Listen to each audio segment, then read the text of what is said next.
हाय बच्चों, good morning all of you. Have a nice day and once again welcome back to you APS online class. Dear students, जैसा कि हमने last video में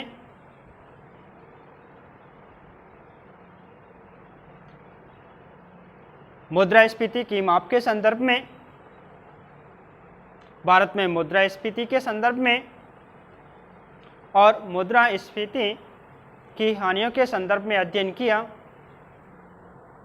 आज मैं फिर इकोनॉमिक्स की इसी श्रृंखला को जारी रखते हुए जो आज चर्चा करेंगे वो आज का हमारा पॉइंट होगा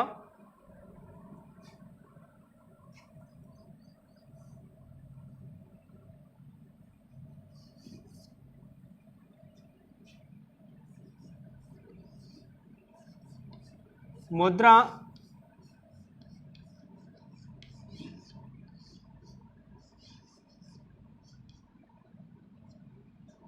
स्फीति का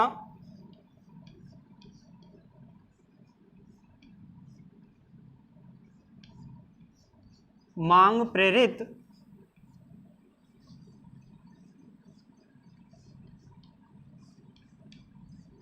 एवं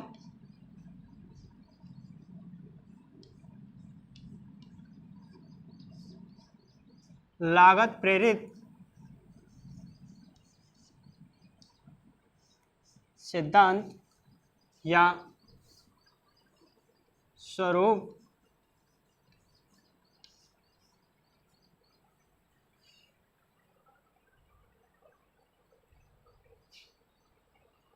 तो आज जो हम टॉपिक स्टार्ट कर रहे हैं वो होगा मुद्रास्फीति का मांग प्रेरित तथा लागत प्रेरित स्वरूप। लेकिन बच्चों,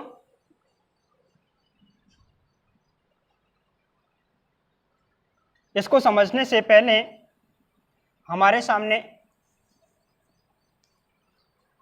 काफ़ी क्वेश्चन क्रिएट होते हैं। जैसे कि मैं बात करूं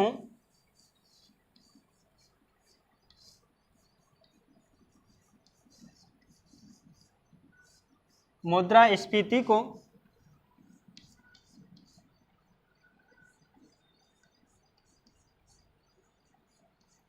कौन निर्धारित करता है?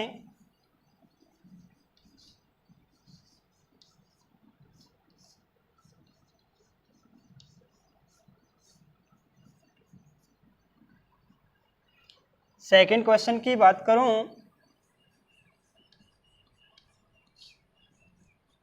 मुद्रास्फीति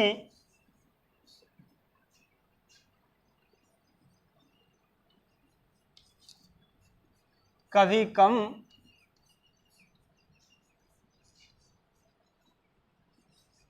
तो कभी ज़्यादा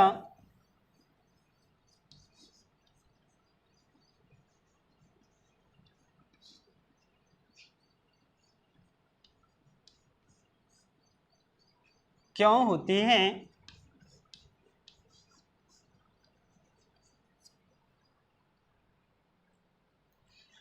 नेक्स्ट क्वेश्चन की बात करूं तो साथियों अगला क्वेश्चन हमारा होगा मुद्रास्फीति के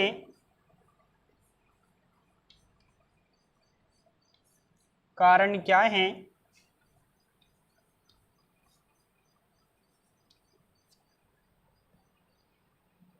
ऐसे बहुत से क्वेश्चन हमारे सामने पुटअप होंगे,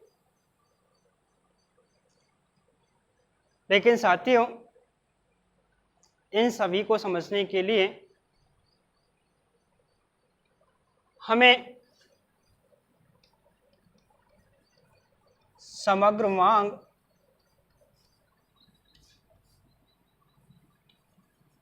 तथा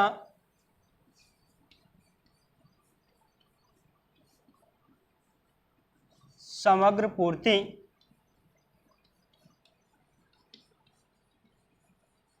की अवधारणाओं को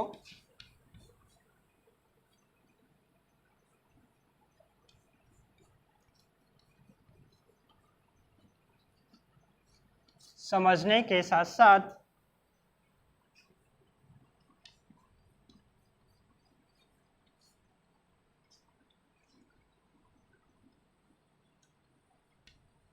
मांग प्रेरित सिद्धांत और साथियों लागत प्रेरित सिद्धांत के बारे में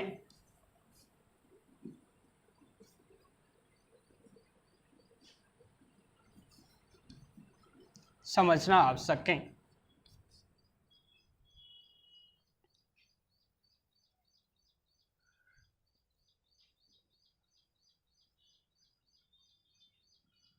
मैंने ज़्यादा कुछ नहीं कहा है, बस मैंने कहा कि जब मुद्रास्फीति को जब हम पढ़ते हैं तो हमारे सामने बहुत से क्वेश्चन पुटअप होते हैं, लेकिन इन सभी क्वेश्चनों का आंसर देने के लिए हमें जो समग्र मांग होती है और समग्र पूर्ति के स्वरूप के साथ साथ मुद्रास्फीति की मांग प्रेरित सिद्धांत और लागत प्रेरित सिद्धांत की अवधारणा को समझना होगा, तब जाके साथियों हम इन सभी क्वेश्चनों के भली भांति आंसर दे पाएंगे।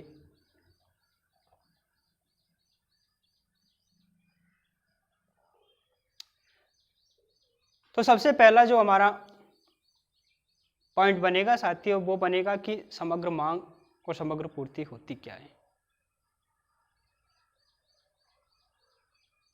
चलिए देखते हैं समग्र मांग क्या है।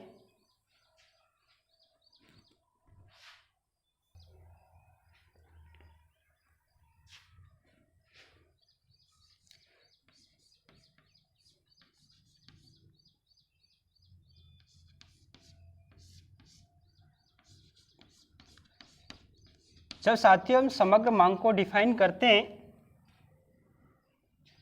तो डिफाइन कैसे करेंगे कि एक देश में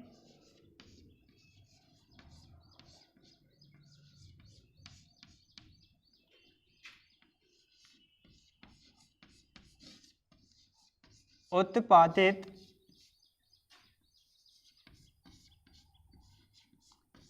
होने वाली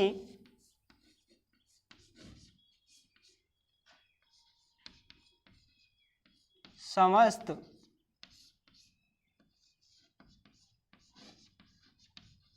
अंतिम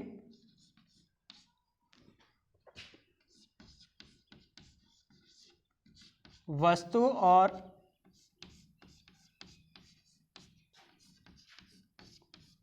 सेवाओं पर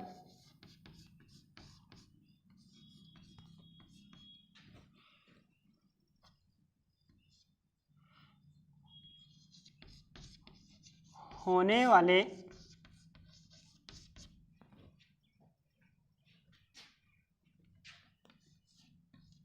प्रत्याशित व्यय या खर्च की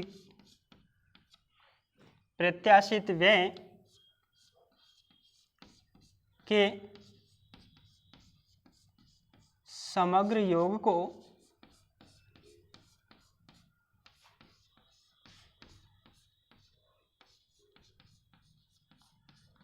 समग्र मांग कहा जाता है।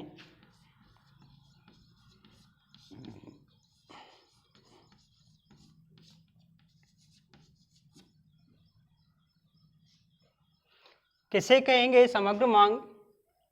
एक देश में उत्पादित होने वाली समस्त अंतिम वस्तु और सेवाओं पर होने वाला जो प्रत्याशित व्यय है उस व्यय के समग्र योग को क्या कहा जाता है? समग्र मांग कहा जाता है। इसी के साथ मैं बात करूं साथियों समग्र पूर्ति की, तो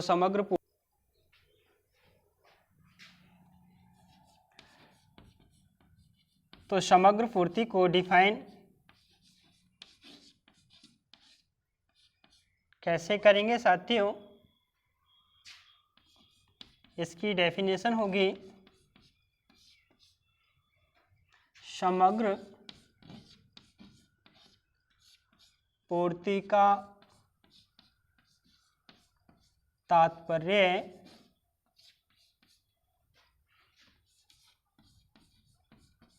उत्पादन की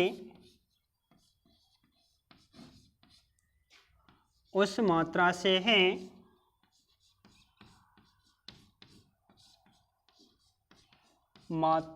है जिसे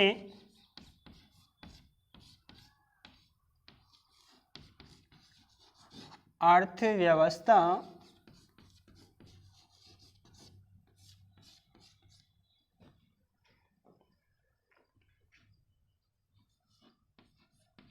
उपलब्ध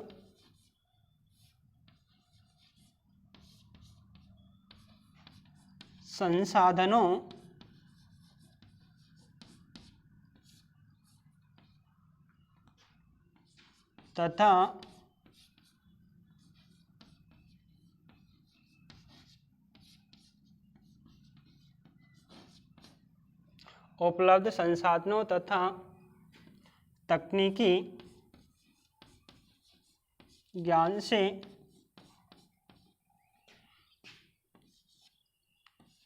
उत्पन्न करती हैं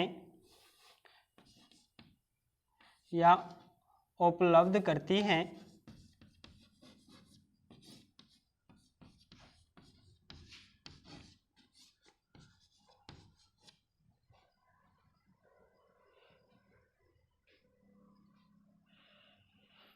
प्यारे बच्चों, सबसे पहले हमें समग्र मांग और समग्र पूर्ति के सिद्धांत को समझना होगा।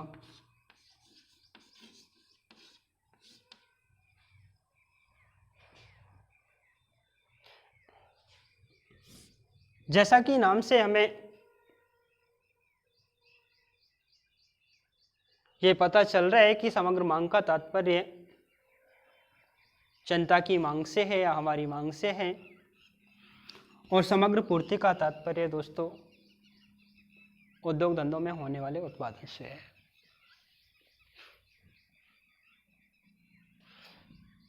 प्यारे साथियों, मैंने पहला क्वेश्चन पुटअप किया था जब मैंने स्टार्टिंग में कहा कि सबसे पहला जो क्वेश्चन हमसे पूछा जा सकता है, ये पूछा जा सकता है कि मुद्रास्फीति को निर्धारित कौन करते हैं।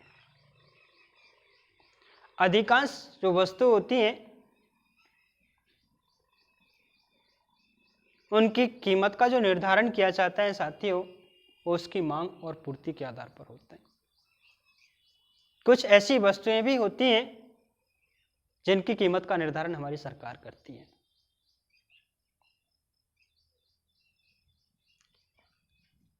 तो साथियों, हम बात कर रहे हैं समग्र मांग और पूर्ति के संदर्भ में। जब किसी वस्तु की मांग बढ़ेगी तो उस मांग को संतुष्ट करने में साथियों जरूरी नहीं होता कि हमारे देश के उद्योग धंधे, हमारे देश की उत्पादन क्षमता, या हम कह सकते हैं कि हमारी जो मैन्युफैक्चरिंग है वो उस मांग को संतुष्ट कर सके। जब किसी वस्तु की मांग बढ़ती है तो साथियों जरूरी हो जाता है कि इस मांग के अकॉर्डिंग उसके उत्पादन में भी क्या की जाए, वृद्धि की जाए। लेकिन ये इनके प्रयत्न अर्थात किन्हीं कारणों के वश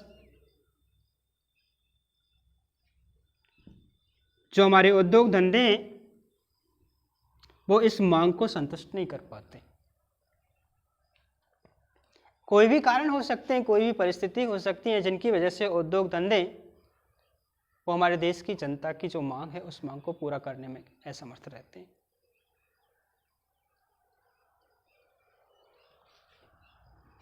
तो साथियों इसका सीधा सीधा सा अर्थ ये निकल के आएगा कि जब जनता की मांग को पूरा करने में उद्योग धंधे असमर्थ हैं तो उस वस्तु की मांग बढ़ेगी।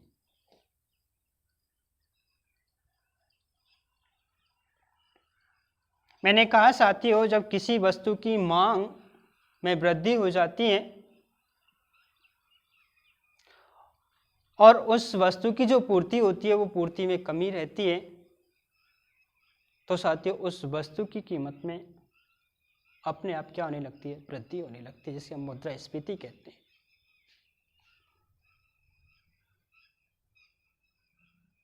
क्योंकि हमारे देश की जो अधिकांश मुद्राएं वो उन कुछ वस्तुओं के पीछे भागने लगती है। तो मुद्रास्फीति में साथियों जो कीमत का निर्धारण हुआ वो किसके कारण हुआ, मांग और पूर्ति के संबंध। मांग और पूर्ति का जो अंतर है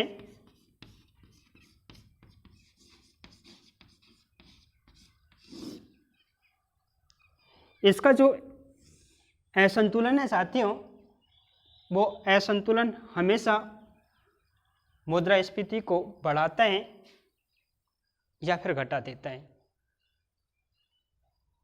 मुद्रास्फीति जैसी जो समस्याएं उत्पन्न होती हैं वो किसके कारण उत्पन्न होती हैं, मांग और पूर्ति में होने वाले असंतुलन के कारण। इनका बैलेंस जैसे ही बिगड़ जाता है वैसे ही उन वस्तुओं की कीमत में क्या होने लगती है, वृद्धि होने लगती है या कमी होने लगती है।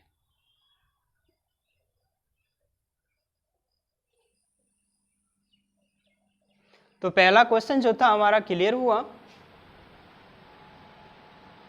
फर्स्ट जो क्वेश्चन था हमारा था कि मुद्रास्फीति को कौन निर्धारित करता है साथियों, उत्तर होगा हमारे देश की समग्र मांग और समग्र पूर्ति। सेकंड क्वेश्चन था कि कभी मुद्रास्फीति बढ़ जाती है कभी घट जाती है।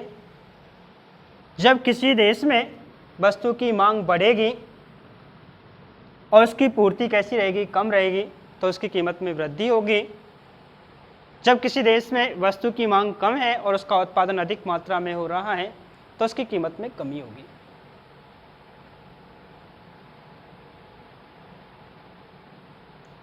It is okay.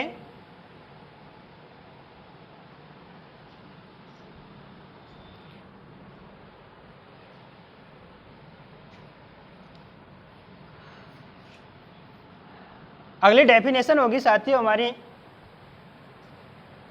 मुद्रास्फीति में मांग प्रेरित सिद्धांत क्या है।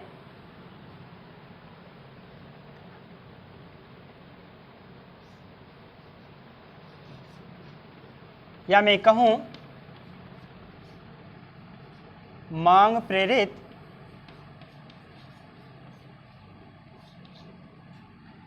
मुद्रास्फीति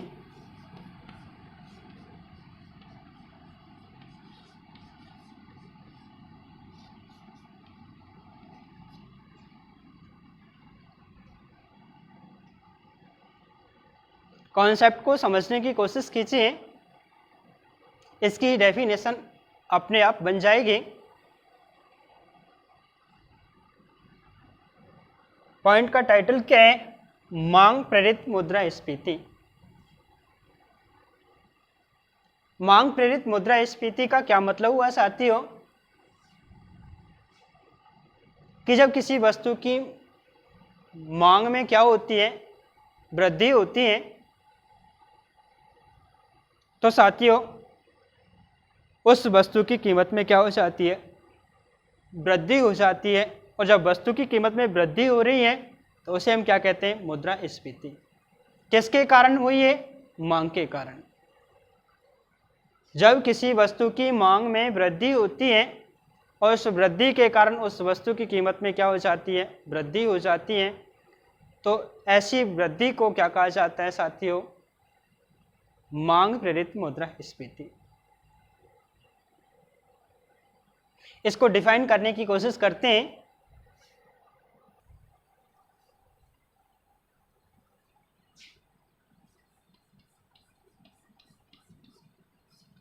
समग्र मांग में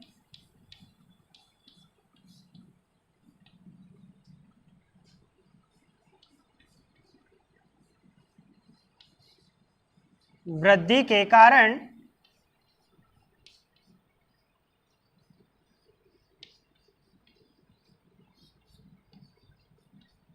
जो मुद्रास्फीति बढ़ती है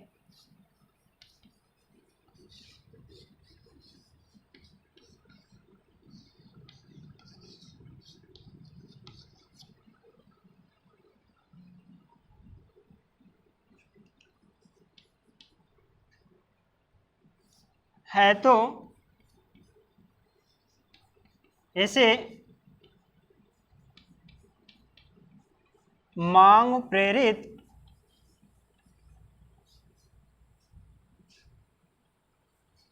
मुद्रास्फीति कहा जाता है।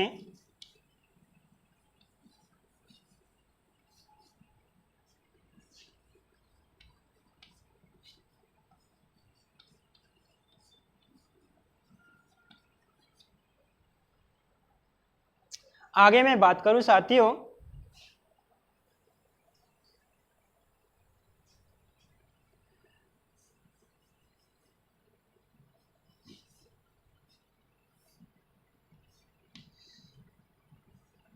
लागत प्रेरित सिद्धांत की बात करें या लागत प्रेरित मुद्रास्फीति की बात करें साथियों,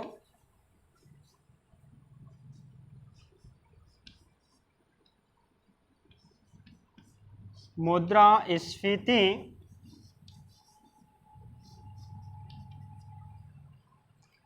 तो इसकी डेफिनेशन होगी साथियों,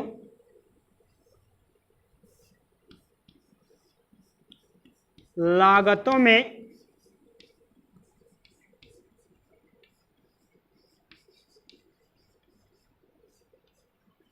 वृद्धि के कारण, लागतों में वृद्धि के कारण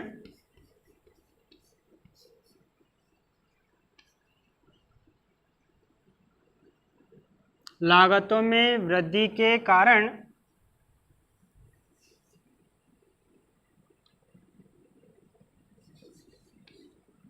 पूर्ति या समग्र पूर्ति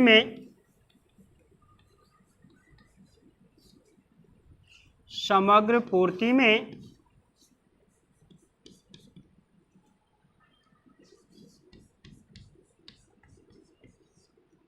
गिरावट से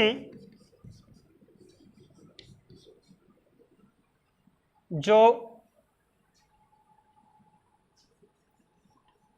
मुद्रास्फीति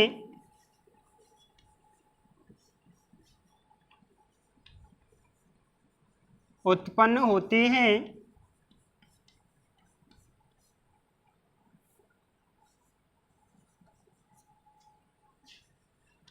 उसे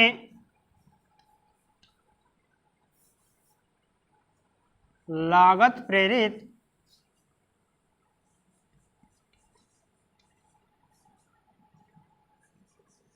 मुद्रास्फीति कहा जाता है।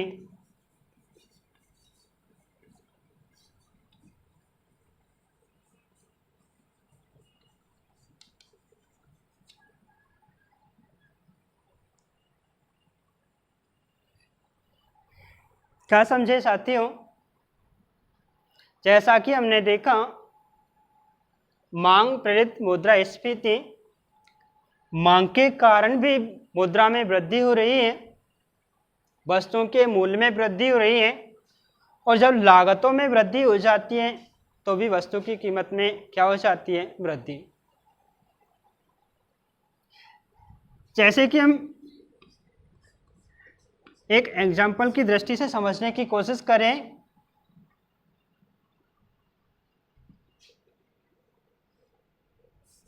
माना कि कोई वस्तु है हमारे पास,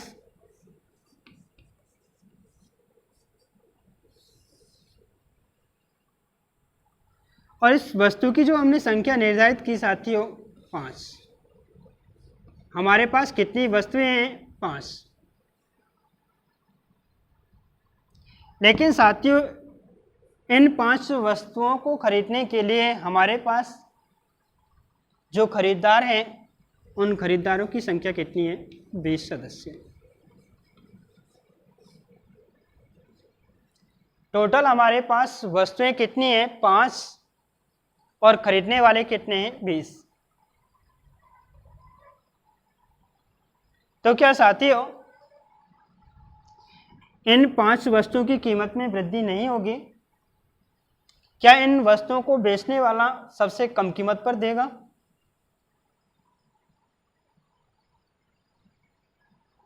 क्योंकि साथियों वस्तुएं कम हैं और इसकी जरूरत वाले व्यक्ति कैसे हैं? अधिक। तो सीधी सी बात है, ये ज्यादा से ज्यादा पैसा देकर इस वस्तु को क्या कर पाएंगे? प्राप्त। तो भी इस वस्तु की कीमत में वृद्धि हुई। वस्तु हमारे पास 5 है, खरीदार कितने हैं? 20 हैं। तो सीधा सा फंडा है, साथ ही इसकी कीमत में क्या होगी? वृद्धि होगी। ये 20 सदस्य किसी भी हालत में इन वस्तुओं को प्राप्त करना चाहते हैं, लेकिन इन वस्तुओं को प्राप्त इन 20 में से कौन सा सदस्य प्राप्त करेगा? जो सबसे ज्यादा कीमत देगा। और जब सबसे ज्यादा कीमत देगा तो क्या हुआ? इस वस्तु की कीमत में वृद्धि हुई। हाँ साथियों, वृद्धि हुई, जिसे हमने मुद्रास्फीति कहा। लेकिन ये मुद्रास्फीति जो मूल्य में वृद्धि हुई किसके कारण? मांग के कारण। क्योंकि